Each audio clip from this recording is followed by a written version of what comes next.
several times. Her death certificate is the ugliest, disgustingest piece of paper that you will ever see in your life. And every line is a horror show. Every line, because there's causes of death and then there's contributions to death. According to Coroner Mabbitt, the killer's first victim was Maddie, says Steve. And then from Maddie, he moved on to your daughter. You believe she had awakened at that point? Yes. Yeah, there's evidence to show that she awakened and tried to get out of that situation. The way the bed was set up is She what was trapped. she was trapped. 2022년 11월 13일 아이다호주에 위치해 있는 모스코에서 4명의 젊은 대학생들이 참혹한 살육을 당한 지도 벌써 1년.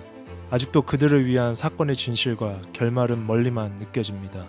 오늘은 아이다호 대학생 살인사건의 1주년 특집으로 지금까지 UPD가 제작했던 아이다호 살인사건 1, 2편과 함께 최근 2023년 10월 26일에 있었던 용의자 브라이언 코버거도 참석했던 실제 재판 전 청문회에서 나왔던 쟁점들, 그리고 바로 어제까지 업데이트되었던 아이다호 살인사건에 관한 소식들로 한번 채워보았으니 오늘도 길지만 영상 끝까지 시청 부탁드리겠습니다.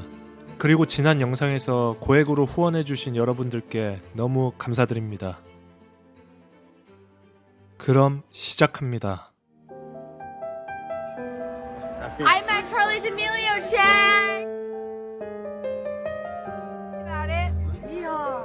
How are you guys tonight?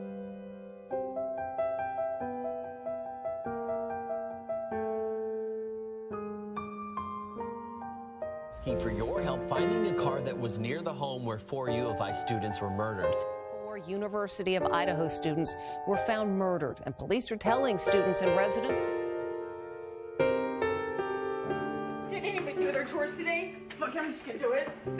Koberger, which belongs to his parents. Before his arrest, Koberger. It's 8. Gotta go. Takes long. Oh my god, it looks horrid. Get out of here. You seriously gotta get out of here. You're fucking stupid as shit. Oh yeah, I failed 2 of them already. For Idaho University students as they slept in their beds on November 13th.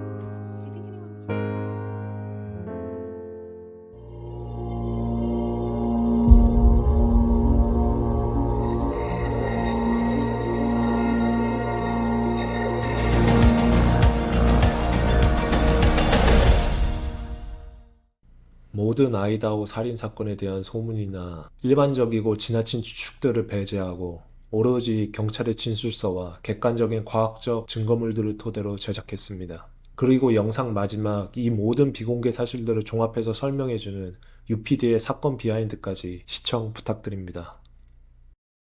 2022년 11월 13일 미국 서부 아이다호주에 위치해 있는 모스코.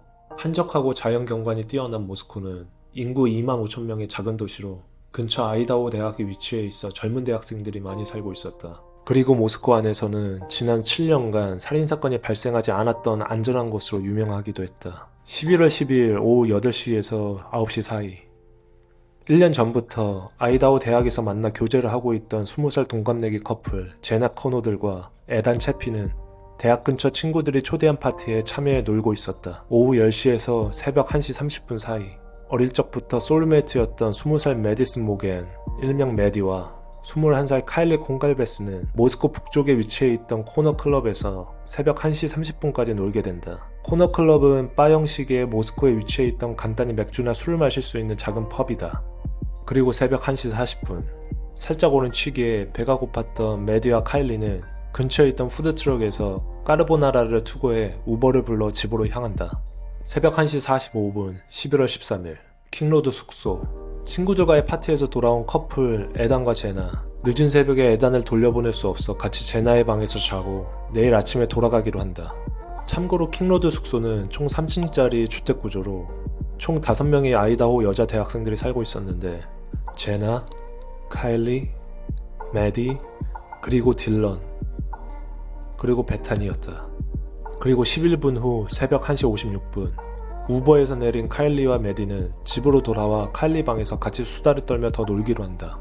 2시간 후 새벽 4시 음식 배달 앱 도얼대시를 이용해 잭인더박스에 햄버거와 콜라를 주문한 제나. 4시 10분에 집 앞에서 주문한 음식을 받고 방으로 들어간다. 오전 11시 50분 911에 한 통의 전화가 걸려온다.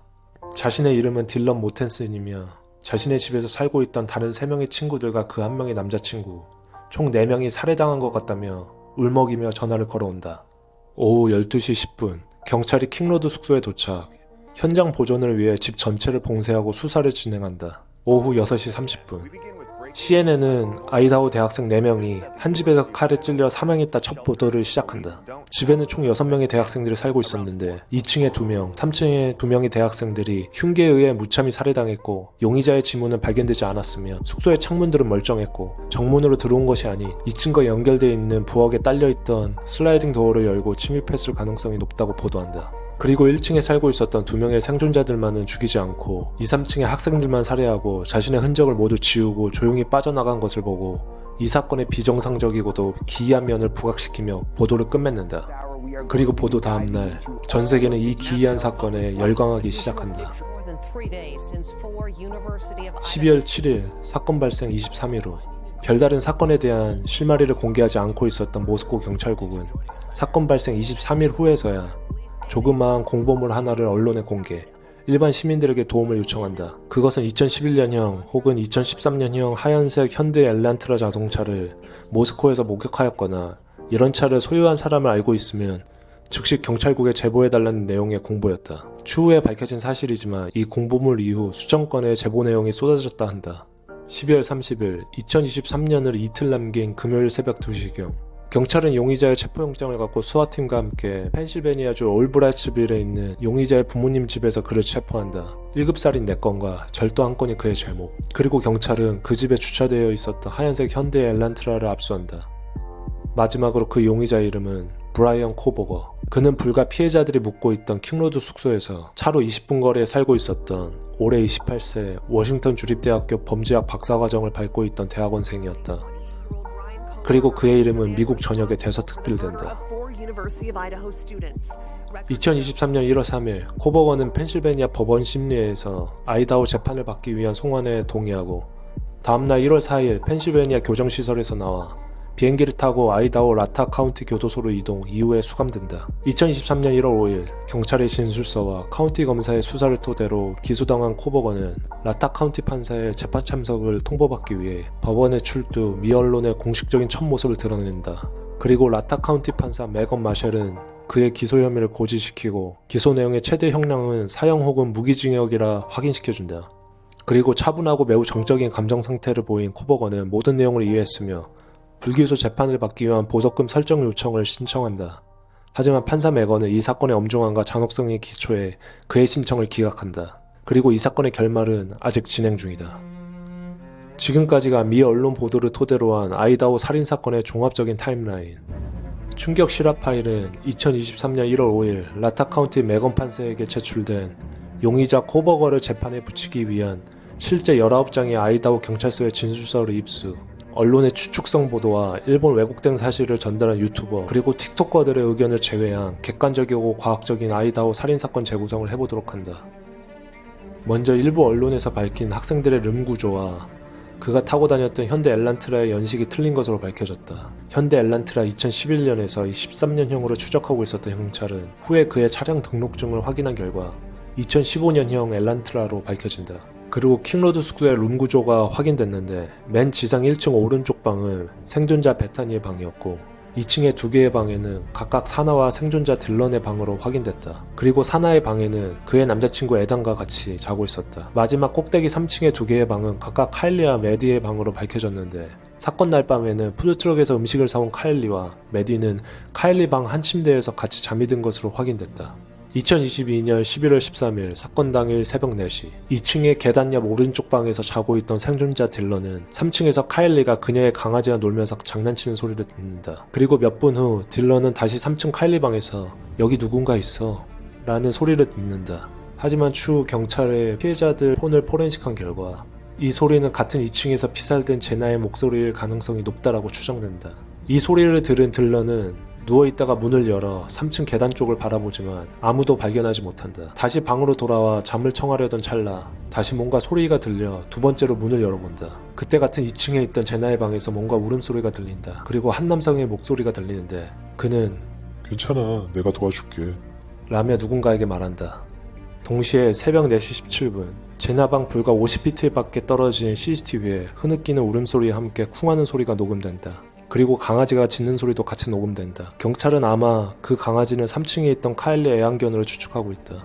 그리고 뭔가 잘못된 것을 깨달은 딜런은 세 번째로 조심스럽게 그녀의 문을 열어보는데 그 순간 키는 약 183cm의 마른 체형 그리고 눈썹이 매우 진하고 덥수룩한 남성이 검정 옷과 마스크를 쓰고 그녀 앞을 걸어가 2층 부엌에 딸려있는 슬라이딩 도어를 열고 밖으로 나가는 것을 지켜본다.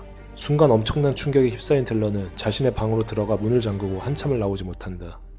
경찰은 사건 후 피해자들의 모든 핸드폰을 포렌식, 주변 CCTV를 탐문한 결과 코버거가 학생들을 살해한 추정 시간은 새벽 4시에서 4시 25분 사이로 좁혀졌다. 그리고 코버거는 사건 현장에 의외로 많은 증거를 남기고 떠났는데 그의 반스 운동화 밑창에서 나오는 다이아몬드 패턴의 족적이 2층 딜런의 방 앞쪽에서 발견된 것이다. 이 족적의 방향은 딜런의 진술과도 일치했다. 그리고 무엇보다 코버거는 3층에서 메디와 칼리를 살해한 후 메디 사체 옆에 그가 사용했던 미해군 군용칼의 칼집을 놓고 간다. 그 칼집은 카바 군용 스타일에 끝에는 칼집 버튼이 달려있고 독수리 문양의 휘장이 새겨져 있었다. 그리고 이 칼집 버튼 틈에서 채취한 DNA가 후에 그의 검거에 있어 매우 중요한 증거가 된다. 그리고 오전 11시 50분 엄청난 트라우마에 사로잡힌 딜런은 베타니의 도움을 받아 경찰에 신고한다. 그럼 이 모든 일들을 꾸민 브라이언 코버거는 어떤 사람일까? 1994년 11월 21일생 펜실베니아 올브레츠빌 출신인 그는 사업가 아버지와 회사원 어머니 사이에서 태어났으며 2명의 다른 누나들이 있었다. 그의 아버지는 총 8번의 파산한 경험이 있던 사람이었고 그의 어머니는 그냥 평범한 집 근처 회사 연구실에서 일한 것으로 밝혀졌다. 그의 2 누나 중 한 명은 지금 뉴저지에서 심리치료사로 활동 중이다. 그의 어린 시절을 같이 했던 친구들의 진술로는 그는 조금 조용하고 약간의 이상한 성격의 친구였다. 하지만 사람을 죽일 정도의 강한 사람은 아니었다며 인터뷰한다. 그리고 그의 한 고등학교 친구는 코버거가 어릴 적에는 매우 뚱뚱하고 소심해서 친구들에게 따돌림을 자주 당했었고 특히 여자친구들한테까지 당했다고 진술한다. 그리고 고3이 된 어느 날엔 갑자기 살을 엄청 빼고 학교에 와서는 자신이 복싱을 배우고 있다면서 그를 따돌림했던 친구들을 오히려 때리고 시비를 걸었다고 회상한다. 동시에 코버거는 마약에도 손을 대 헤로인 중독에 심하게 빠져 재활센터에도 여러 차례 입원했다고 진술한다. 그는 펜실베니아에 있는 디세일스 유니버시티에서 2022년 6월까지 학사 석사까지 취득 후 2022년 8월부터 워싱턴 주립대학에 입학, 박사과정을 밟게 된다. 즉 그는 8월부터 사건이 발생한 11월 13일까지 3달 동안의 어느 기간 내 어느 순간부턴가 피해자들을 염탐, 스토킹했다는 사실이 된다. 그럼 다시 진술서에서 언급한 그의 동선우 추적 살인사건 날로 돌아가보자. 2022년 11월 13일 워싱턴 주립대학 근처 풀먼에서 살고 있었던 코버거는 사건 발생 최소 2달 전부터 킹로드 숙소에서 살고 있던 여학생들을 지켜보고 스토킹한다. 자동차로 20분 거리에서 살고 있던 그는 살인을 저지르기 전 킹로드 숙소에 최소 12번을 방문, 완전히 치밀하고 완벽한 범죄를 계획한다. 새벽 2시 44분 그의 풀먼 아파트 주차장. 아파트 주차장에 설치되어 있었던 CCTV에 그의 화연색 엘란트라 차량이 남동쪽 270번 도로를 타고 나가는 것이 확인된다. 그리고 경찰은 새벽 3시 29분에 한 번, 새벽 4시 20분에 한 번 그의 차가 피해자들의 킹로드 숙소를 지나간 것을 확인한다. 경찰 추정 새벽 4시에서 4시 25분 사이 킹로드 숙소. 항상 계획한 것처럼 능숙하게 2층의 부엌과 연결되어 있는 슬라이딩 도어를 열고 안으로 침입하는 코버거. 범죄학 전공의 대학원생답게 눈에 띄지 않는 마스크와 검은색의 두꺼운 옷을 입었다. 그리고 가장 중요한 지문을 남기지 않는 장갑을 끼고 들어간다.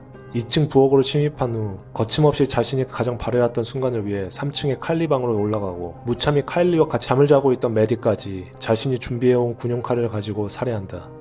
하지만 2명의 살인 후 찾아온 근육 통증과 피로로 5분에서 10분 정도의 휴식을 갖는데 이 휴식기에 그는 그가 사용한 군용칼의 칼집을 메디의 사체 옆에 흘리게 된다. 그 직후 2층의 사나방으로 내려가 그녀와 남자친구의 에단을 먼저 공격 살해 후 흐느끼며 애원하던 사내에게 It's okay, I'm going to help you 라는 말과 함께 목숨을 빼앗는다.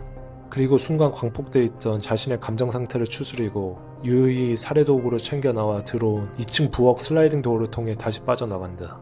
이 순간을 지켜본 생존자 딜런은 몸이 굳어 자신의 방에 문을 잠그고 나오지 않는다. 참고로 사건 후 경찰이 그의 AT&T 기지국의 핸드폰 위치 추적을 한 결과 새벽 2시 47분에서 4시 48분 사이 코버거의 뒷번호 8458폰에 통신이 끊겨 있었던 것으로 밝혀진다. 그 말 뜻은 그가 자신의 풀먼 아파트에서 나올 때 핸드폰을 비행기 모드로 바꿨거나 폰의 전원을 껐으며 후에 새벽 4시 48분 다시 풀먼 아파트로 돌아왔을 때 핸드폰을 켰다는 것을 의미한다. 새벽 5시 25분 하얀 현대 엘란트라 차량이 다시 코버거 풀먼 아파트 숙소로 돌아온 것이 CCTV로 확인된다. 아침 9시 22분에서 21분 사이 그가 다시 킹로드 숙소 쪽으로 출발, 사건 현장에서 몇 분 동안 돌아다녔다는 것이 밝혀진다. 아침 9시 32분 다시 풀먼에 있는 기숙사 아파트로 돌아온 코버거, 그리고 그 이후에 다시는 그의 핸드폰 통신이 킹로드 숙소가 위치해 있던 모스코에서 잡히는 일은 없었다. 11월 18일 살인 5일 후 코버거는 그의 2015년형 하얀색 엘란트라의 자동차 번호판 LFG8649에서 CFB8708번으로 바꾸게 된다. 11월 25일 모스코 경찰국은 하얀색 엘란트라 차량의 수상함을 포착, 엘란트라 차를 찾으러 다니게 된다. 11월 29일 모스코 경찰국 소속 다니엘 경관이 워싱턴 주립대학의 엘란트라 차량을 조회해 보니 2015년형 흰색 엘란트라의 주인 브라이언 코버거를 확인, 경찰은 처음으로 그의 이름을 확인하게 된다. 그리고 29일 당일 오전 12시 58분 다니엘 경관의 무전을 받은 커티스 경관은 1630 노스 이스트 밸리 로드인 풀먼 파킹랏에서 그의 차량이 주차되어 있는 것을 발견, 그가 이 사건과 연관성이 있다는 것을 확인한다. 그리고 경찰들이 이 차량이 그의 것이 확실하다고 느꼈던 것은 사건 3달 전 8월에 안전벨트 미착용으로 주행한 코버거에게 티켓을 끄는 경찰 기록이 남아 경찰국 데이터베이스에 그의 차량과 이름이 등록되어 있었기 때문이다. 12월 15일 오전 10시 44분 사건 약 한 달 후 코버거는 자신의 아버지와 함께 워싱턴에서 그의 고향 펜실베니아까지 차를 타고 로드트립을 떠나기로 하는데 인디아나주를 지나가던 중 행콕 카운티 소속 경찰관에게 10시 44분경 앞 차량과의 주행거리 미확보로 인해 경고를 받게 된다. 그리고 약 5시간 후 오후 3시 50분 두 번째로 다시 인디애나 경찰에 의해 정차당하고 너무 트럭 뒤에 붙어서 가지 말라며 다시 한번 경고를 받게 된다. 경찰 진술서로 밝혀진 이날의 경찰에 의한 두 번의 정차는 이미 FBI와 모스크 경찰국의 지침으로 인한 고의적인 정차였으며 주로 운전면허증을 내밀 때 그의 손을 중점적으로 보라는 수사 지침이 내려왔었다고 한다. 12월 27일 펜실베니아에 있는 그의 부모 집. 끈질긴 추적 끝에 경찰은 그의 부모 집 뒤쪽에 있었던 쓰레기통을 뒤져 살인사건 현장에서 발견한 칼집 단축 끝에 묻어 있었던 DNA와 동일한 부계 혈통의 DNA를 찾게 된다. 그리고 집안 차고에서 2015년형 현대 엘란트라를 찾게 되는데 이로써 확실한 모든 증거물들이 하나의 퍼즐로 완성. 그 퍼즐은 28세 브라이언 코버거가 이 사건의 주요 용의자라는 것을 말해주고 있었다. 12월 30일 새벽 2시 경찰은 용의자의 체포영장을 갖고 수사팀과 함께 펜실베니아주 올브라이츠빌에 있는 코버거 부모님 집에서 그를 체포한다. 1급 살인 4건과 절도 1건이 그의 제목이었다. 그리고 체포할 당시 수사팀이 집안의 유리창을 깨고 들어가 반항할 수 없는 상태로 있던 코버거는 제대로 옷도 입지 못한 채 체포당한 것으로 추정된다. 그가 펜실베니아 교정국에 건거된 직후에 찍힌 머그샷을 보면 경찰관들이 입힌 조끼를 입고 있었던 것이 이에 대한 근거가 될 수 있다. 1월 5일 목요일 아이다호 라타 카운티 지방법원. 아이다호 학생 4명을 살해한 혐의로 기소된 브라이언 코버거는 첫 법정 출두를 하게 되는데 이날은 피해자들 가족 모두와 코버거 그의 가족들도 같이 참석했다. 과학적인 팩트와 증거물들을 상대로 싸워야 하는 코버거는 어떻게든 자신의 무죄를 입증할 생각을 갖고 있는 것으로 보인다. 무고한 4명의 꽃다운 대학생들을 이렇게 잔인하게 살해한 의도와 동기는 그 자신만이 알고 있을 것이다. 하지만 우리가 이 사건을 잊지 않는 것만으로도 그 스스로의 살해 동기가 어떻든 그에게 정의의 일침을 가하는 심판의 목격자들이 될 수 있을 것이다.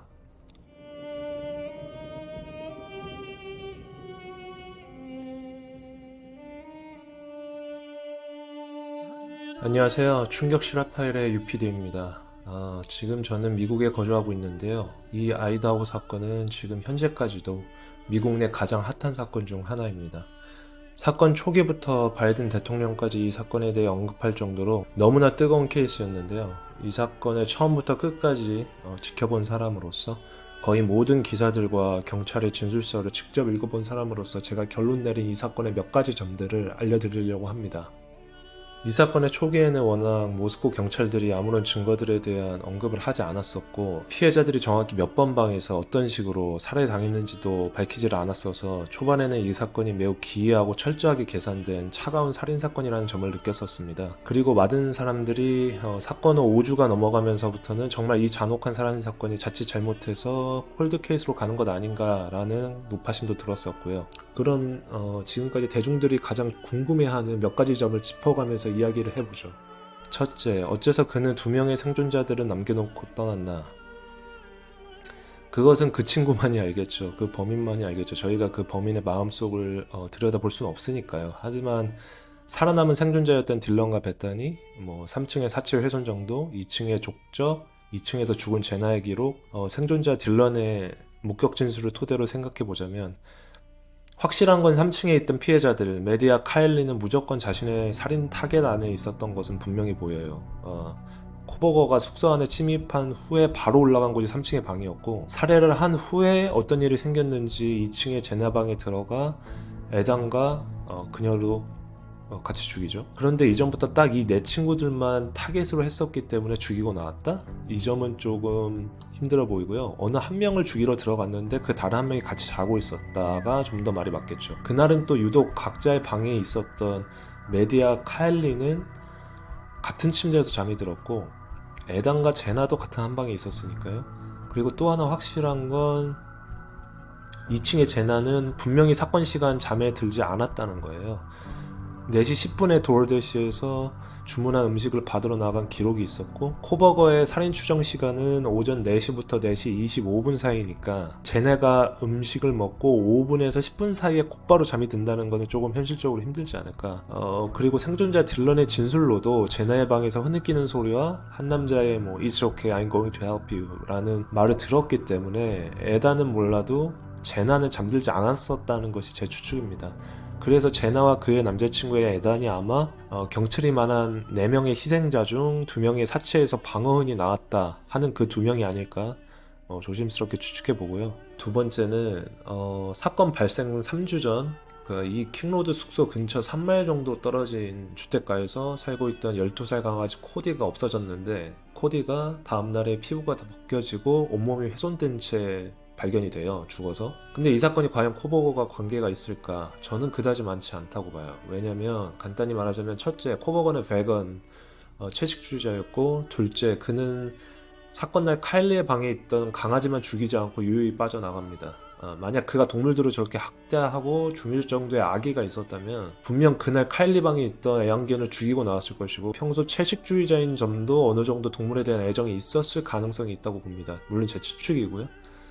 그래서 간단하게 말하자면, 보통은 연쇄살인마들이 자기 범죄 전에 말 못하는 짐승 갖고 하는 이제 실습하는 경우가 좀 많긴 하지만, 이 경우에는 3주 전에 그리고 이 친구가 살던 숙소랑도 한 차로 20분 거리거든요. 그러니까 굳이 거기까지 가서 이 애완견을 납치해서 죽인 다음에 다시 애완견을 거기 20분 운전해서 거기다가 다시 버리고 온다? 그거는 조금 어폐가 있지 않을까 라는 생각이 있습니다. 그리고 세 번째로 제가 한 가지 말씀드리고 싶은 점은, 코버거가 처음에는 펜실베니아에서 아이다호로의 송환을 거부했었어요. 그러니까 지금은 기록상 이 친구가 동의했다라고 나와서 이 친구가 아이다호로 와서 첫 재판을 받았지만, 참석 재판 여부를 받았지만, 이 친구가 나중에 국선 변호사 앤 타일러라는, 이분이 좀 유명하신 분인데, 앤 타일러의 설득으로 송환에 어쩔 수 없이 동의하게 돼요. 그러니까 제가 생각하는 거부한 이유는 추측컨대 아이다호는 아직까지 사형제를 고수 집행하는 주 중에 하나이거든요. 그러니까 아직 약물주의부로 사형을 집행하는 주 중에 하나예요. 이 점을 혹시 미리 알고 있지 않았을까? 펜실베니아 안에서 받는 게 자기한테 유리하다고 생각하지 않았을까?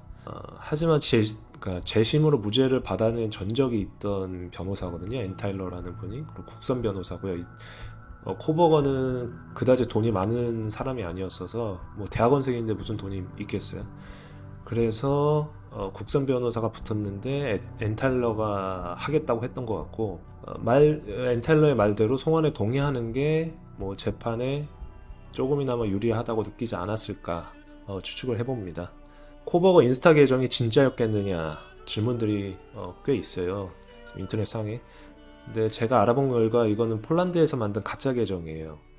1년 동안 8번의 계정 이름이 바뀌어 있었고요. 계정도 미국이 아닌 폴란드에서 만든 계정이었습니다. 이런 계정이 정말 악질적인 게 뭐냐면, 추후 수사에 혼란을 줄 수도 있고요. 사람들한테 진실을 호도할 수도 있다고 생각해요. 왜냐면 이 친구 계정에 카일리랑 매디의 인스타 계정이 팔로우가 돼 있었어요.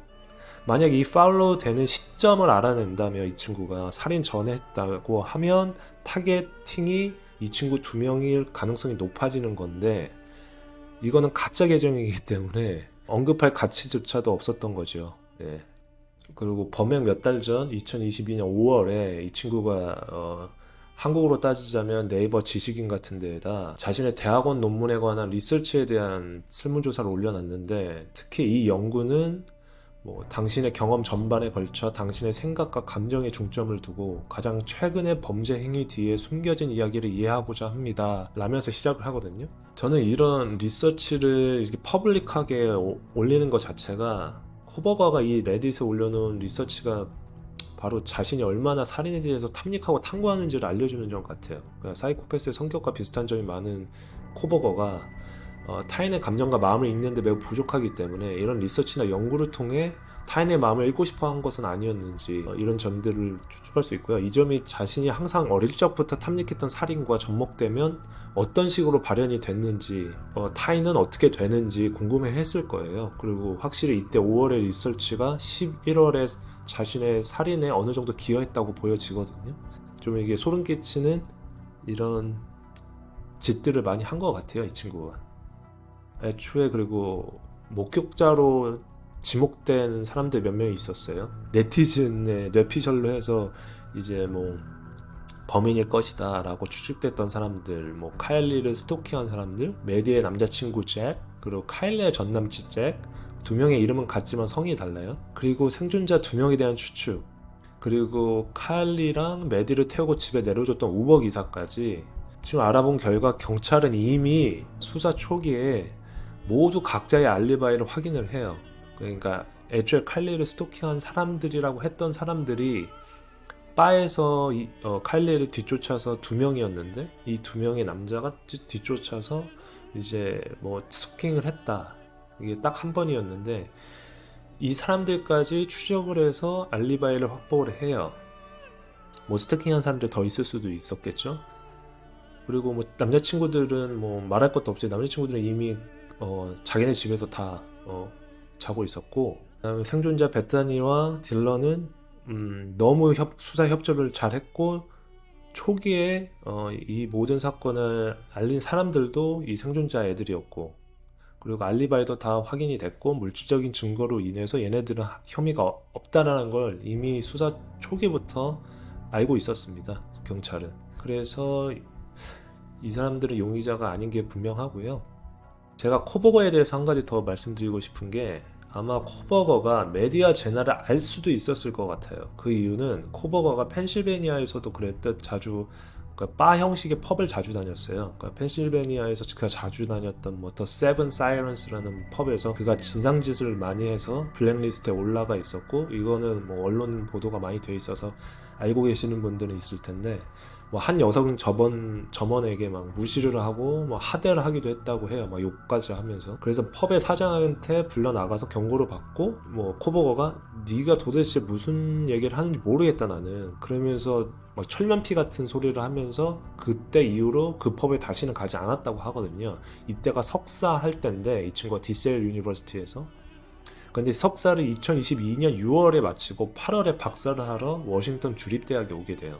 그리고 다시 그가 자주 다닐 바를 찾았겠죠. 그래서 몇몇 전문가들은 혹시 그가 매디와 제나가 일을 했던 매디 그릭이라는 바 형식의 레스토랑이 있어요. 이 친구들이 계속 살인 전까지 서버를 했던 데거든요. 여기를 혹시 방문했던 거 아닐까. 그리고 실제로 그가 그 매디 그릭 근처에 있는 바에 다닌다는 대학 동료의 진술도 있었어요. 그래서 혹시 코버거가 매디와 제나를 그들이 일했던 매디 그룹에서 본 건 아닌지, 그리고 오히려 언론이 말하는 메인 타겟 카일리보다는 카일리의 스토커 중에 한 명일 수도 있겠지만 3층의 매디와 2층의 제나가 메인 타겟은 오히려 아니었는지, 그 가능성도 엿볼 수 있을 것 같습니다. 그리고 매디 그릭은 그 이후로 한 달간 2 알바생의 죽음으로 휴점을 하게 되고요. 최근에 다시 재오픈했습니다. 그리고 킹로드 숙소 뒤쪽 벽면에 찍혀 있었던 유명한 사진이 있어요. 뭔가 붉은 액체가 흘러나온 게 보이고, 혹시 그 피해자들의 혈액이 아니겠는가 하는 것이었는데 저는 정확히 말할 수 없을 것 같아요. 그게 아직 뭐 감시가 된 것도 아니고 뭐 경찰들이 할 의도도 없는 것 같아요. 그게 혈액이든 그 집 보일러에서 뭐 흘러나온 것이든 뭐 파이프에서 리킹돼서 그게 뭐 흘러나온 것이든 잘 모르겠지만 그걸 뭐 분석을 해봐야 되겠죠. 근데 생긴 게 그러니까 피 색깔이나 너무 똑같아요. 너무 비슷해, 혈액이랑. 근데 그리고 한 가지 확실한 거는 그 액체들이 흘러나온 부분에 위치해 있던 방은 정확히 제나와 에단이 살당한 곳이 맞습니다. 예. 하지만 분석을 해봐야겠죠. 5월 28일 날, 그러니까 뭐 정확히 뭐 6, 7개월, 그러니까 6개월 전이죠. 사건 6개월 전에 펜실베니아 스트라스버그라고 몬로 카운티 출신의 뭐 데이나 스미더스라는 45세 여성이 실종이 돼요. 근데 이분이 브라이언의 부모님 집에서, 그러니까 브라이언의 본가 집에서 20마일 떨어진 곳에서 실종이 되거든요. 근데 일부 전문가들은 이 실종 사건이 어느 정도 이 코버거랑 관련이 있다라고 주장을 하고 있어요, 지금. 왜 그러냐면 몬로 카운티 시티즌이었던 이 데이나 스미더스라는 분이 헤로인 중독이 심했어요. 그러니까 마약 중독이 좀 심해서 재활센터를 다녔는데 브라이언이 같은 재활센터를 다닌 걸로 보여요. 그러니까 같은 재활센터를 다닌 기록이 나왔어요. 그러니까 브라이언도 어렸을 때 헤로인 중독이 좀 심했거든요. 고등학교 때부터 뭐 대학교 1, 2학년까지. 그래서 리헵이라는 재활센터에 다닌 경험이 있어요. 근데 그 리헵에서 같이 만났을 거라는 추측이 좀 있고, 그래 일단 정말 철면피처럼 아무렇지 않게 그 완벽한 계획을 짜서 25분 만에 정확히 뭐 올라가고 내려가고 그 시간 빼면은 살해 시간만 보면 제가 생각할 때 10분에서 15분인데 이 짧은 시간 안에 4명을 올라가서 바로 죽이고 나온다? 그것도 칼로, 총도 아니고. 그 정도의 강심장이라면 분명히 여죄도 있을 거라는 생각이 들거든요. 일부 전문가들은 데이나 스미더스라는 분의 실종이 이 코버거와 어느 정도 연관이 있다라고 보시는 분들도 있습니다. 예. 그리고 마지막으로 미국에서는 이 사건의 피해자들을 오히려 두둔하고 책망하는 식의 말씀을 하시는 분들이 꽤 있어요. 특히 이 친구들이 되게 파티 피플이었거든요. 그러니까 매 주마다 파티를 열고 아무래도 대학 가다 보니까 자기네 집에 애들을 초대하고 술 마시고 파티하고 이런 게 엄청 많았어요. 그리고 실제로 엄청 시끄러웠다고도 해요. 그래서 실제로 경찰이 9월 1일이랑 2일 2번 출동해요. 그래서 경찰에 찍힌 바디캠을 그때 당시에 보여드릴게요. 제나랑 그다음에 메디가 찍히거든요. 근데 실제로 이 나이 때 서로 파티하고 노는 것은 어느 정도 당연하다고 생각이 돼요. 물론 너무 시끄럽게 이웃들에게 피해를 주면 안 되겠지만요. 그렇다고 해서 어느 누구나 이런 식의 살해를 당해도 되는 것은 아니잖아요. 그렇죠? 그래서 절대 이 젊은 나이에 목숨을 잃은 20대 청춘들에게 뭐 책망하거나 너네가 밤늦게 다니니 이런 식으로 당한 거야 같은 말은 진짜 자제해야겠습니다. 예. 그리고 좀 충격적인 면을 알려드리자면 브라이언 코버거가, 그러니까 범인이 WSU 워싱턴 주립대학에서 박사과정을 밟고 있을 때 불과 몇 개월 전이죠. 일반 학부생들, 그러니까 TA라고 하는데 티처 어시스턴트라고 조교로 들어가서 뭐 시험이나 퀴즈 테스트 같은 거 채점을 자주 했다라고 해요. 그런데 소름 끼치는 점은 그에게 수업을 들은 한 학생 중 한 명의 진술입니다. 영상을 보여드릴게요. 사건 전까지의 코버거는 학생들 사이에 진짜 밥맛 없는 사람이었대요. 되게 학점도 짜게 주고 막 지각하면 뭐 가차없이 그냥 경고 주고 짜증도 많이 부리고 뭐 이렇다고 하네요. 근데 사건 후, 그러니까 11월 13일 후에는 완벽하게 사람이 바뀌어졌대요. 그러니까 어떤 시험 페퍼를 제출해도 점수를 그냥 너무 후하게 줬고, 그러니까 점수를 깎는 것도 없고 감점도 없고, 그러니까 되게 매우 vibrant하고 되게 animated 한 사람으로 바뀌었다고 그래요. 그러니까 되게 생기가 넘치고 그런 스타일로 바뀌었다고 합니다. 그러니까 이 점은 여러 학생들, 다른 학생들의 진술과도 일치했어요. 그래서 아마도 사람들이 생각하기엔 그의 무료한 일상이 살인 후에 활기차게 바뀐 것이 아닌가 그렇게 추측이 되고요.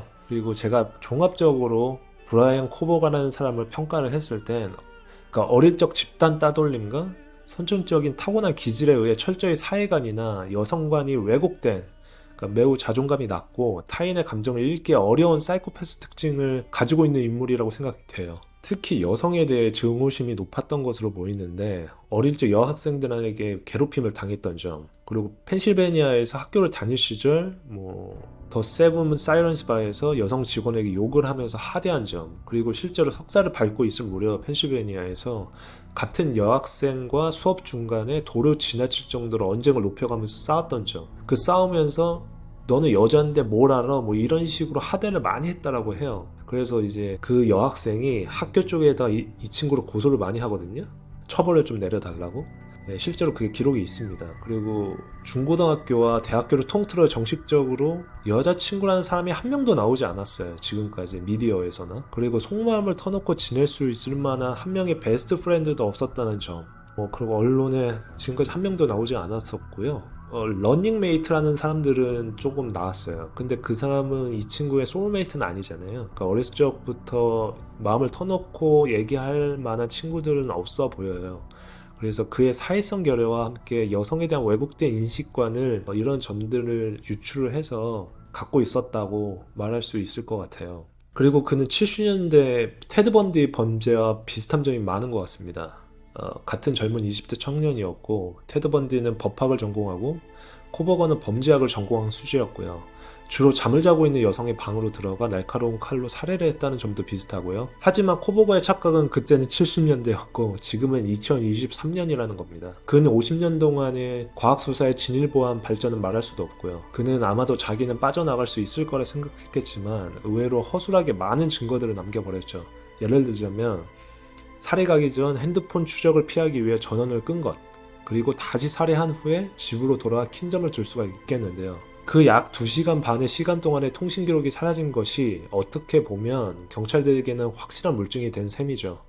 하지만 코버거 자신은 자신을 똑똑하다고 생각하고 그걸 끈 거일 거예요. 근데 오히려 이게 역으로 이제 경찰들한테 이용을 당한 거죠. 딱 그 부분만 기록이 사라진 거니까요. 이 브라이언 코버거의 아이다호 살인사건에 대한 재판은 이제 시작입니다. 기나긴 형사재판, 그 후 유무죄를 가리는 배심원의 결과가 있을 것이고요. 그 다음 마지막으로 판사의 형량재판이 있을 것입니다. 제가 이 모든 재판을 처음부터 끝까지 관찰하고 현장감 있게 알려드릴 테니 제 채널 구독 부탁드리고요. 좋아요, 알림 설정도 부탁드리겠습니다. 그리고 혹시 질문이 있으시다면 댓글에 꼭 남겨주세요. 바로바로 답해드리겠습니다. 그럼 새해 복 많이 받으시고요. 감사합니다. 지금까지가 미 언론 보도를 토대로 한 아이다호 살인사건의 종합적인 타임라인. 충격 실화 파일은 2023년 1월 5일 라타 카운티 메건 판사에게 제출된 실제 19장의 아이다호 경찰서의 코버거의 아이다호 살인사건에 대한 재판은 이제 시작입니다. 기나긴 형사재판. 제가 이 모든 재판을 처음부터 끝까지 관찰하고 현장감 있게 알려드릴 테니 제 채널 구독 부탁드리고요. Ryan Koberger's defense attorneys released new information about DNA testing from his car, home, and office. The results they believe could help them as a court fight brews over the genetic genealogy that led police to Koberger.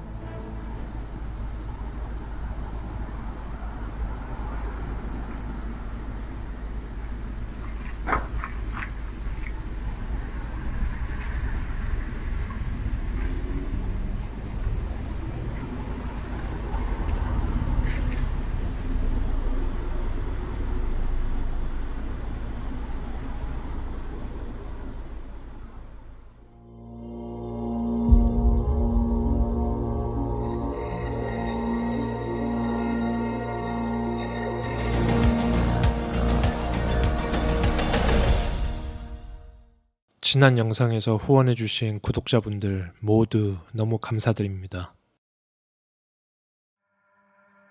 안녕하세요. 충실파의 유피드입니다.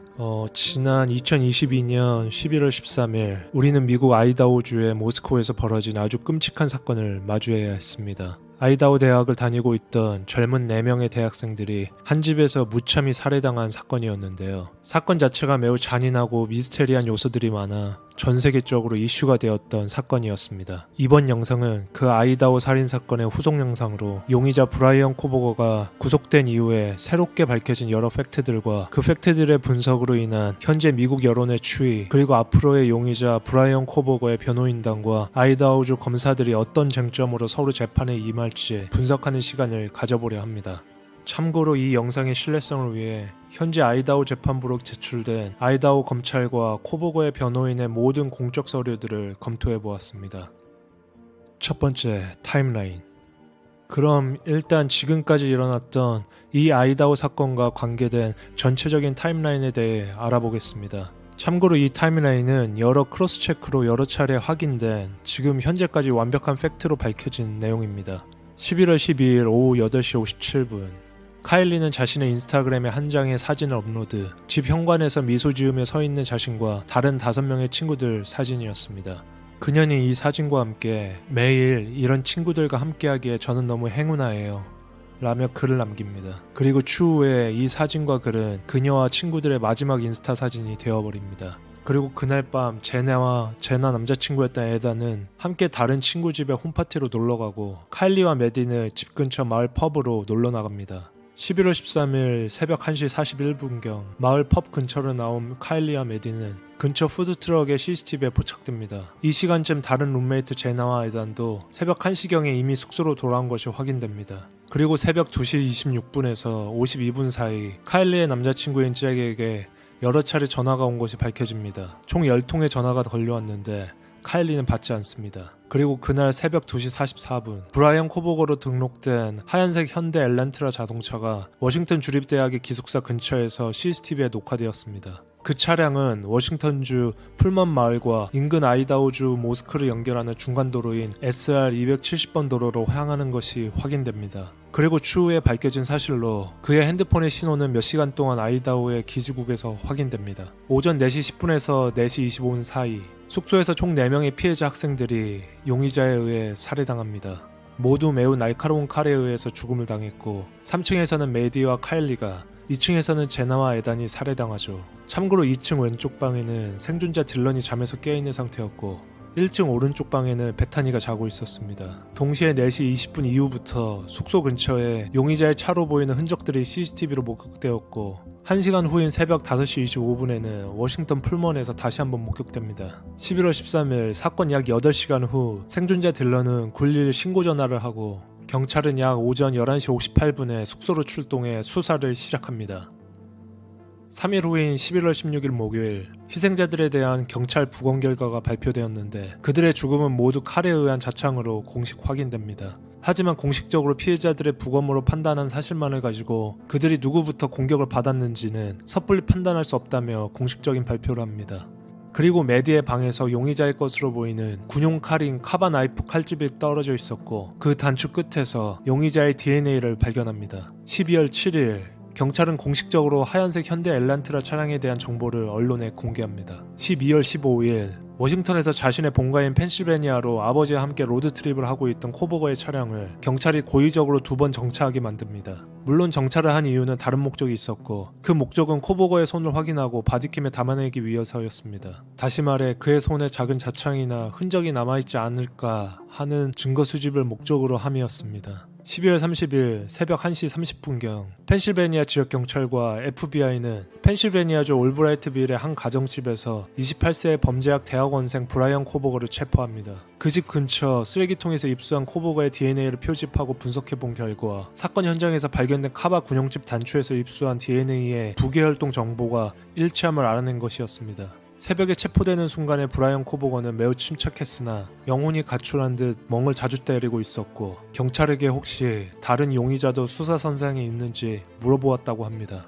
2023년 1월 4일 체포된 코보거는 펜실베니아에서 사건 현장인 아이다호 모스크까지 송환됩니다. 판사는 4일 재판의 개요를 설명해주는 청문회에서 이 사건의 평기를 모두 끝마칠 때까지 수사관, 법집행요원, 변호사, 검찰에게 피고인에 대한 정보나 수사에 대한 새로운 정보들을 언론에 절대 공유해서는 안 되는 개그 오더, 일명 사건 비밀 유지 보장을 발동시킵니다.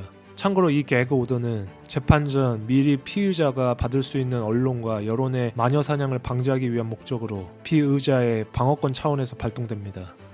1월 5일 코보거가 마침내 아이다호 라타 카운티 법원에 출두하여 자신에 대한 혐의를 듣게 됩니다. 판사는 코보거의 도주 우려 목적과 사건의 엄중함에 기초해 그에 대한 보석금 책정을 취소합니다. 1월 12일 코버거의 국선 변호사 앤 타일러는 그의 다음 법정 날짜를 6월까지 연기할 것을 요청하고 검찰은 그 요청을 동의, 판사는 6월 26일 날을 그의 예비 심리 날로 결정합니다. 2월 28일 코버거가 체포되기 하루 전인 12월 29일 펜실베니아 먼로 카운티 법원으로 제출된 경찰의 수색영장 신청서와 함께 압수된 물품들의 목록이 공개됩니다. 그 물품 중에는 코버거의 집과 차에서 압수된 손전등 1개, 의료용 장갑 4켤레, 대형 흰색 티셔츠, 나이키 신발, 언더아머 반바지, 그리고 코버거의 안쪽 구강상피 세포를 채취한 면봉들이 적혀 있었습니다. 하지만 혈액이 묻어있거나 혈액으로 추정되는 물질들에 대한 언급은 없었습니다. 하지만 추후에 이 점은 거짓으로 밝혀지는데 경찰은 그의 기숙사 침대 베개피와 어떤 물건에서 타인 것으로 보이는 혈액을 발견합니다. 하지만 이 점을 법원에 제출할 목록에 누락시킵니다. 3월 27일 검찰은 그의 집안을 수색할 때 압수한 물품들 중 어떤 혈액에 묻어있는 2개의 물건을 보고서에 기입하지 않은 한 경찰관을 내사하고 있다면 공개합니다. 그 경찰관은 추후에 재판을 유리하게 끌고 가기 위한 의도로 수색 물품에 일부러 기재하지 않은 것으로 간주, 수사관들이 수집한 모든 정보와 증거는 피고인의 변호인에게 공개할 의무가 있는데도 하지 않은 것이기에 검찰은 그 경찰 수사관의 징계를 알아보고 있다고 합니다. 5월 13일 희생자들의 가족들이 아이다호 대학으로부터 각각의 명예학위를 받게 됩니다. 카일리는 일반 학위를, 매디는 마케팅 학위, 제나의 가족도 제나의 전공인 마케팅에 대한 학위를 받았으며 에단의 가족들 역시 스포츠와 레크레이션 관련 학위를 우편으로 받게 됩니다.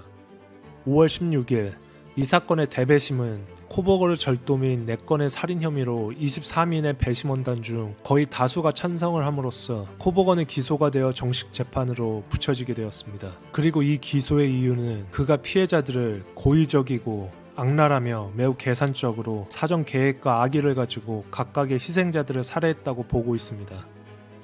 5월 22일 그는 자신의 사건에 대한 탄원서 제출하는 것을 거부했고 판사는 그를 대신하여 탄원서를 제출합니다. 한마디로 그는 아직까지 죄를 인정하지 않고 있고 유무죄를 다룰 만한 가치가 있는 재판이다 라고 생각하는 것입니다. 그리고 탄원서 제출을 거부한 날에 사건에 대해 코버거는 대부분 묵비권으로 자신의 권리를 행사하고 있다고 합니다. 6월 26일 라타 카운티 검사는 피고인 코버거는 매우 가증스럽고 잔인하며 매우 계산적인 인간에 대한 전혀 존중이 없는 인물이라 표현하며 그에게 사형을 구형할 것이라는 통지서를 법원에 제출합니다. 그리고 코버거 쪽의 변호사와 검찰의 협의로 사건의 정식 재판 날짜를 2023년 10월 2일로 정하게 됩니다. 그리고 이 재판의 기간은 약 6주 정도 걸릴 것으로 예상되지만 첫 정식 재판부터 여러 항소심, 그리고 마지막 법원의 최종 판결 확정, 이후 유죄 확정 후 코버거 변호인의 구제 조치에 대한 절차까지도 들어갈 수 있게 이 재판 기간은 훨씬 더 오래 지속될 수 있음을 저희는 알아야 합니다. 두 번째, 상충되는 여론들. 현재 미국 내에서 아직까지 이 사건에 대해 관심 있게 지켜보는 사람들은 예전만큼 열정적이고 활발하지는 않습니다. 미스테리했던 용의자인 코버거가 체포돼 구금되었고 그의 얼굴도 언론에 공개가 되었기 때문이죠. 그럼에도 불구하고 이 사건의 초창기부터 관심 있게 지켜보는 여론들이 다른 사건에 비하면 매우 많은 수가 아직까지 존재하고 있는 것도 사실입니다. 현재 코버거에 대한 여론은 확실히 통계치로 환산할 수는 없겠지만 약 8대2, 7대3의 비율로 그의 살인죄에 대한 유죄라는 비율이 압도적으로 높은 것이 사실입니다. 하지만 그 반대로 생각하는 여론도 많죠. 코버거의 살인죄가 유죄로 증명되기 위해서는 아직 많은 퍼즐이 비어있다라고 말씀하시는 여론도 존재합니다. 그들은 코버거의 살인죄가 성립되기에는 아직 직접 증거가 부족하고 아직까지 풀리지 않은 몇몇의 의문점들, 경찰의 고의적인 증거 수집에 대한 물품의 감정 결과를 누락시킨 점들을 수상하게 보고 그의 유죄를 단정하기에는 이르다고 주장합니다. 세 번째, 풀리지 않는 의문점들. 그러면 그들이 주장하는 아직 풀리지 않는 의문점들에는 무엇이 있을까요? 첫 번째, 검찰은 코버거가 군용 나이프로 4명의 학생들을 살해했다고 주장하고 실제 사건 현장에는 엄청난 혈흔이 발견되었다고 주장합니다. 하지만 아이러니하게도 그가 3층인 메디 카일리 방에서 둘을 살해한 후 2층인 제나 방으로 이동했을 때 어떠한 혈흔도 중간에 발견되지 않은 점, 제나 방에서 둘을 살해한 후 다시 생존자 딜런의 방문 앞을 지나쳐 부엌을 통해 나가는 동선 그 중간 사이사이 어느 곳에도 혈흔이 발견되지 않았다는 점입니다. 분명 그들이 죽음을 맞이한 방에는 엄청난 혈흔이 있었지만 중간중간 이동 동선에서는 어떠한 혈흔이 발견되지는 않았다. 참 아이러니하죠. 그러기에 그들은 코버거 말고 다른 공범이나 다른 사람이 존재할 것이라 주장하고 있습니다. 두 번째, 실제로 경찰이 입수한 코버거의 물품에서 발견된 DNA와 사건 현장 칼집에서 발견된 DNA가 총 2번 각각 다른 DNA 감식 연구소에서 작업이 들어갔는데 그중 한 곳에서는 그 2개의 DNA 결과가 다르다는 결과가 나오게 된 점을 강조합니다. 이 점은 저도 직접 증거물 감식 보고서를 입수해 확인하였습니다. 실제로 그의 직접적인 DNA 일치로 그를 검거한 것은 아니었고 그의 아버지 쪽 부계혈통의 일부 DNA가 사건 현장에서 나온 것이기에 그들은 감식 결과에 대한 정확성에 의문을 갖고 있는 것이지요.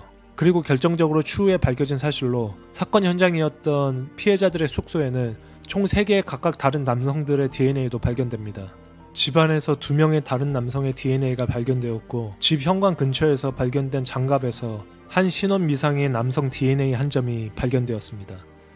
하지만 이전 영상에서도 나왔듯이 이 숙소는 여러 대학생들이 오고 갔던 파티홈으로 사용되었던 곳이었기에 이 3개의 각기 다른 남성의 DNA가 실제 사건과 관련이 있는지는 알 수 없습니다. 하지만 발견된 것은 팩트입니다.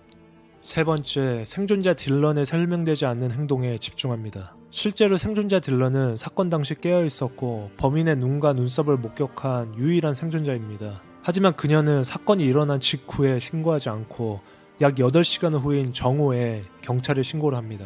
코버거의 살인죄를 반대하는 여론들은 이 점이 설명되지 않는다 말합니다. 실제 한 집에서 4명의 사체가 8시간 동안 방치되었다면 그것도 날카로운 흉기에 살해가 되었다면 엄청난 혈흔에서 나오는 악취가 온 집안에 진동했을 텐데 그 악취로 8시간을 참고 사건 직후 바로 신고하지 않았다는 점이 설명되지 않는다는 것이고 아직까지 그녀에게 의심의 눈초리를 거두지 못하고 있는 것이 사실입니다.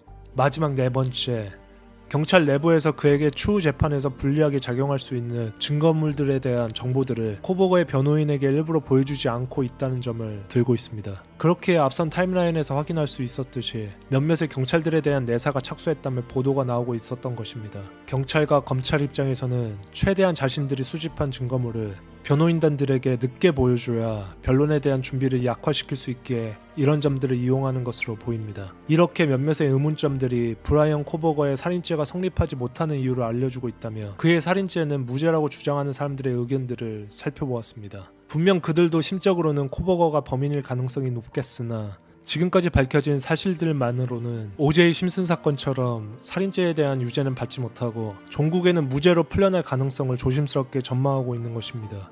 네 번째, 팩트와 UPD의 분석.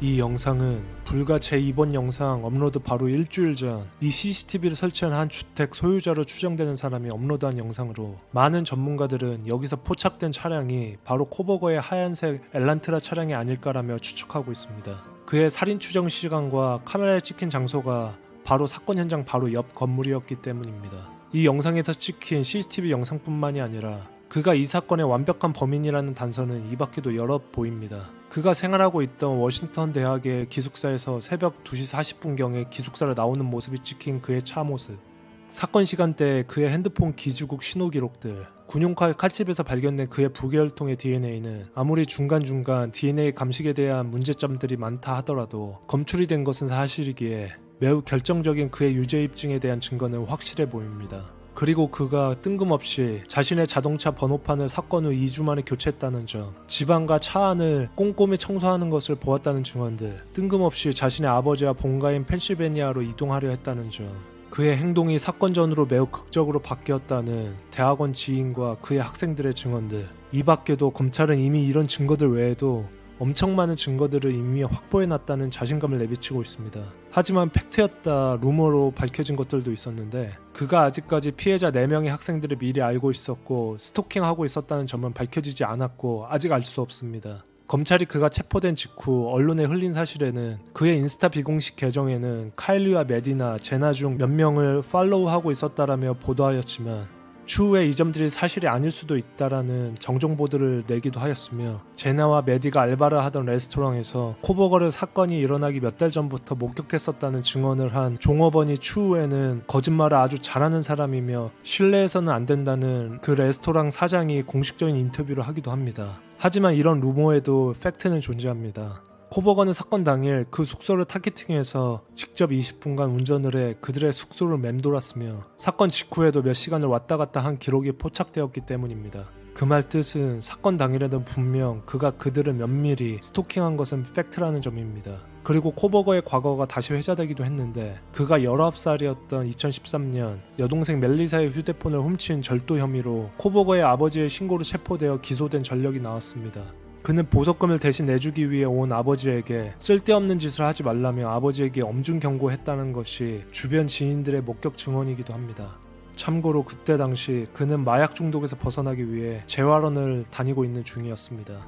또 한 가지 짚고 넘어가야 할 지점은 생존자 딜런의 8시간인데요. 이 생존자 딜런의 8시간은 저희가 어떤 식으로든 설명할 수 없습니다. 그녀가 개인 신상이 노출되지 말아야 할 사정이 있었거나 자신의 조그마한 과오가 있었을 수도 있고 어떠한 트라우마에 사로잡혀 그 시간 동안 힘들어 했을 수도 있습니다. 단 이런 저희가 알 수 없는 정보가 있다 하더라도 그녀가 이 사건의 공범이라던가 뭔가 코버거의 살인에 도움을 줬을 거라는 해석은 매우 과도하고 왜곡된 사건 해석이라 생각됩니다. 그녀의 경찰서 참고인 진술을 보면 수사에 도움이 될 만한 모든 정보를 다 밝히고 있는 사람 역시 딜런 그녀 혼자이기 때문입니다.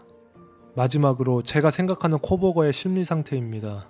그는 5월 22일 대배심들이 그에 대한 살인죄 기소를 확정하게 되는데 하지만 그는 이 기소에 관해 죄를 인정하지 않으며 대부분 묵비권으로 대응합니다. 동시에 탄원서를 제출하지 않으면서 검사와의 양형 거래에 대한 여지도 거부합니다. 그 말 뜻은 그는 이 모든 것들의 증거와 혐의점을 변호인과 함께 소명해 나가겠다는 강한 자신감 혹은 자신 스스로의 떳떳함을 내비쳐 이 기나긴 재판을 이끌어 나가겠다는 대중을 향한 강한 어필이기도 합니다. 미국에서 이런 강력범죄의 피의자로 구금돼 대배심에서 살인죄의 기소로 확정이 되었다는 뜻은 이 재판은 어느 강력범죄의 재판보다 매우 중요하고 기간은 길어질 것이며 많은 돈이 들 것이고 엄청나게 많은 증인과 증거들이 오고 가며 치열하게 법적 공방을 할 것이라는 설명이 됩니다. 한 가지 이 점에서 가장 중요한 점은 그는 이 아이다호주의 사형제가 실제로 실행하고 있다는 사실을 충분히 알고 있을 것이고 실제로 최초 예비심사 날에 판사에 의해 고지를 받았습니다. 최소 살인죄의 유죄가 확정될 경우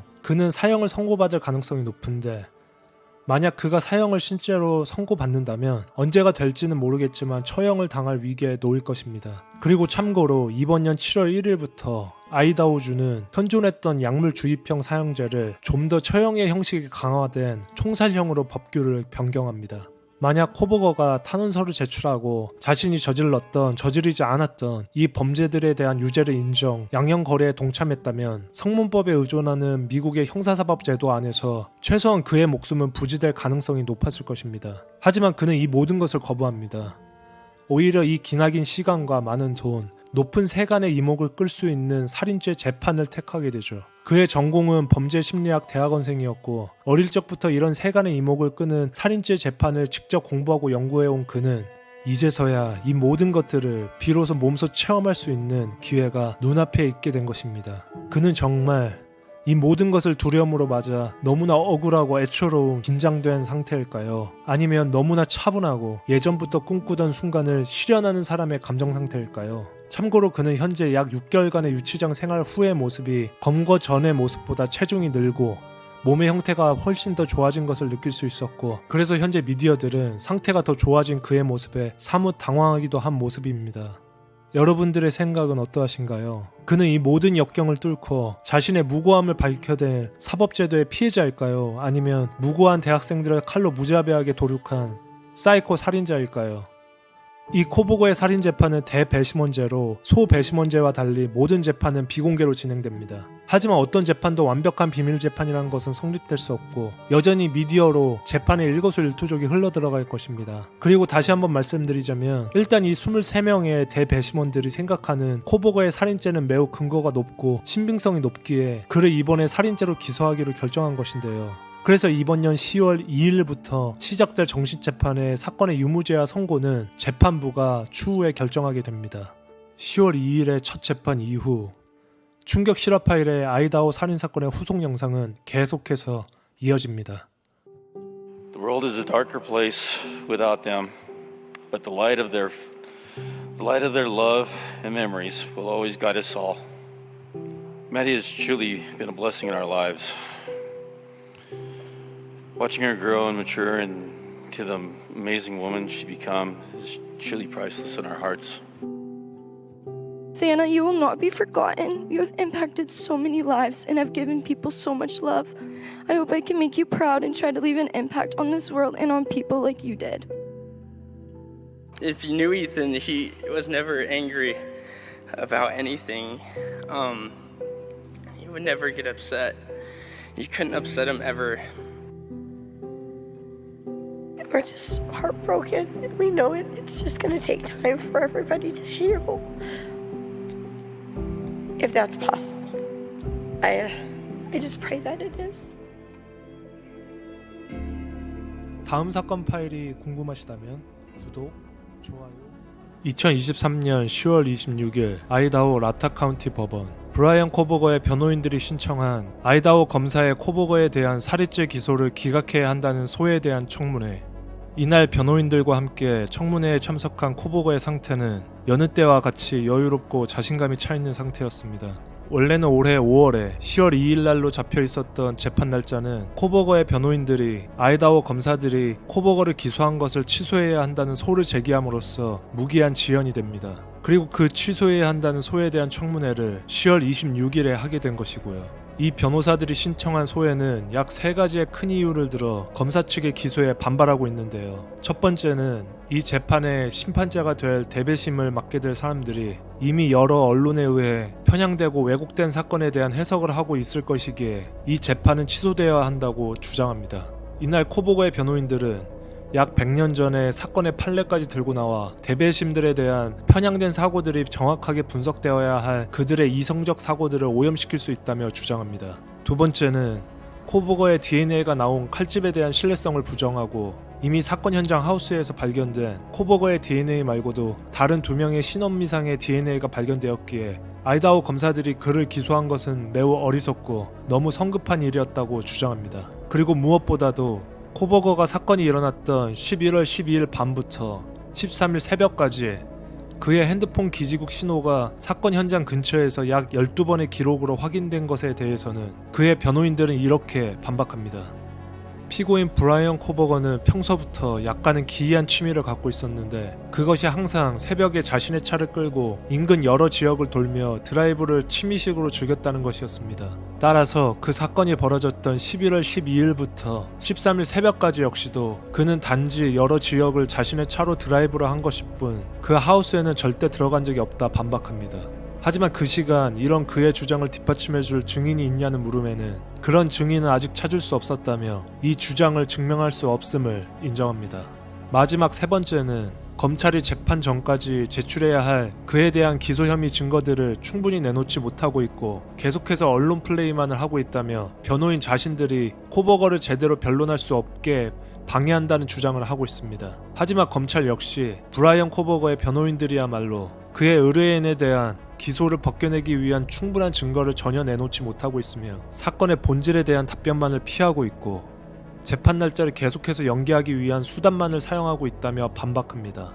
결국 이 3가지의 이유로 코보거에 대한 살인 혐의를 기각하라는 코보거 변호인들에 대한 소에 담당 판사 존은 그들이 주장하고 있는 근거들이 매우 창의적이고 오래전 판례들을 갖고 나와 유익하긴 했으나 이런 근거들이 지금 약 100년 동안 지속되어 왔던 아이다호주 법체계를 뒤흔들 만한 것으로는 보이지 않는다며 이런 소를 제기하려면 아이다호 대법원과 같은 상급 법원에 제기해야 한다고 그들의 소를 취하해버립니다. 그리고 또한 코보거의 변호인들이 계속해서 주장했던 코보거의 재판 중에는 공개적으로 재판 전체가 촬영이 되거나 언론 미디어 팀들이 들어오면 안 된다며 주장했던 것들에도 단호하게 존 판사는 자신의 재판에 대한 촬영 허가를 승인합니다. 그는 촬영 허가를 승인하면서 가장 중요하게 생각해야 할 사람들은 피해자들의 가족들이라며 피해자들의 가족들이 계속해서 주장했던 코보거 재판에 대한 촬영 허가에 무게를 실어준 것이라고 생각하면 되겠습니다. 하지만 존 판사는 이어서 촬영은 허가하지만 여러 규율과 통제는 따를 것이라며 말을 덧붙이기도 했습니다. 언론은 이날 존 판사의 코보거 변호팀에 대한 소를 취하한 것에 대해 이 결과는 매우 자연스러운 수순이었다고 평가합니다. 브라이언 코보거는 지난 5월 예비심리 때부터 자신은 헌법에서 보장되어 있던 간략 신속 재판을 받을 권리를 포기하고 무죄를 주장, 최대한 오래 자신의 유무죄를 따져보려 하는 시도를 하고 있습니다. 그중 한 시도가 바로 10월 26일날 가졌던 청문회 같은 것들이었고, 이런 일련의 시도들을 해서 어떻게든 재판이 시작되는 날짜를 연기해보려 한다는 것이 예전부터 관행적으로 내려오던 변호인들이 자주 쓰던 수법이라 평가하고 있습니다. 도대체 브라이언 코보거는 지금 현재 어떤 마인드를 갖고 이 재판을 임하고 있는 것일까요? 과연 그는 그의 변호인들이 주장하고 있는 아무런 죄가 없는 무고한 그저 한 범죄학을 전공하던 대학원 학생인 것일까요? 참고로 그와 조우한 적이 있었던 미국의 한 정신분석학자의 인터뷰가 인상 깊었습니다. About Brian Kohberger. It's not that unusual for sadistic killers to study criminology. We think of the BTK killer in Kansas, the Golden State killer in California. Both had criminology degrees, and the California killer did go on to become a law enforcement officers, and there have been quite a few others. 세상에는 여러 죽음과 작별들이 현상으로서 실제 존재하지만 그 이면에는 새롭고 활기찬 여러 탄생들도 일어납니다. 이번 연초 2월달 카일리의 언니 올리비아는 아이다호주의 한 산부인과 1113호 새벽 4시 21분에 그녀의 딸 메디케이를 출산합니다. 그녀의 딸 메디케이는 그녀의 동생 케일리와 케일리 친구였던 메디의 이름을 따 지어줬다고 합니다. 더욱 신기한 점은 그녀가 묵었던 1113호는 피해자 메디와 케일리가 살해당한 날짜 11월 13일과 일치하며 메디 K가 태어난 새벽 4시 21분은 바로 검찰이 메디와 케일리가 살해당했다고 추정하는 시간과도 일치했습니다. 아직 아이다호 사건의 정확한 재판 날짜는 정해지지 않았습니다. 하지만 여러분 걱정하지 마세요. 재판의 시작과 끝에는 항상 저희 채널이 함께하고 있을 겁니다. 다음 사건 파일이 궁금하시다면 구독, 좋아요, 알림 설정 부탁드립니다.